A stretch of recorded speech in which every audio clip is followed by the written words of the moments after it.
ម៉ែណាធ្វើការឃ្លៀងការីញ័រសាច់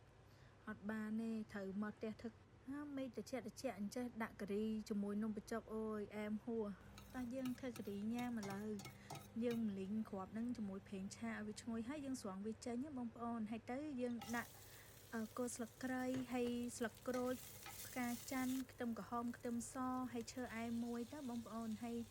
យើងម្លីងវាឲ្យឈ្ងុយហើយចាំដាក់គ្រឿងយើងចូលគ្រឿងបុកហ្នឹងខ្ញុំមានជាមួយម្ទេសឆ្អើរហើយអញ្ចឹងបងប្អូនហើយយើងម្លីងវាឲ្យវាឈ្ងុយឲ្យវាគ្រឿងយើងរៀងស្ងួតល្អបងប្អូនបន្ទាប់មកយើងចាំដាក់កាពិ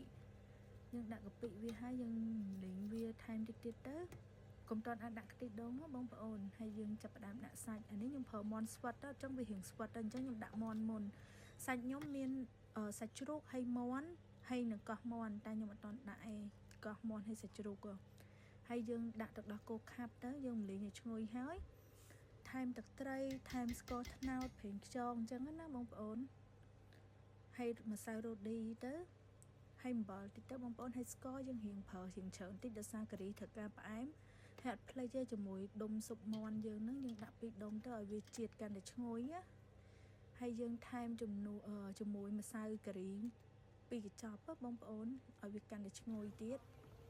ហើយយើងម្មាស់វាឲ្យយូរនេះខ្ញុំម្មាស់ប្រហែលជា7 1 ម៉ោងណាបងប្អូនប៉ុន្តែខ្ញុំលួចដាក់ទឹកតិចដើម្បីកុំឲ្យវាខ្លោចណាហើយខ្ញុំចាប់ផ្ដើមដាក់សាច់ឲ្យទ្រាប់ចូលសាច់ជ្រូកឲ្យទ្រាប់ហ្នឹងខ្ញុំដាក់ចូលម្មាស់វាដែរអញ្ចឹងណា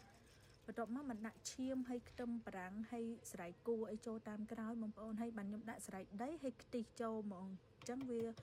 អត់ខ្លោចបានទេបងប្អូនបើយើងឆាប់ដាក់សណ្តែកដីពេកវាឆាប់ខ្លោចអរគុណបងប្អូនសូមជួយ like ជួយ share ផងវីដេអូមានតែប៉ុណ្្នឹងឯងជួបគ្នាវីដេអូក្រោយបងប្អូនទាំងអស់គ្នាបាយបាយ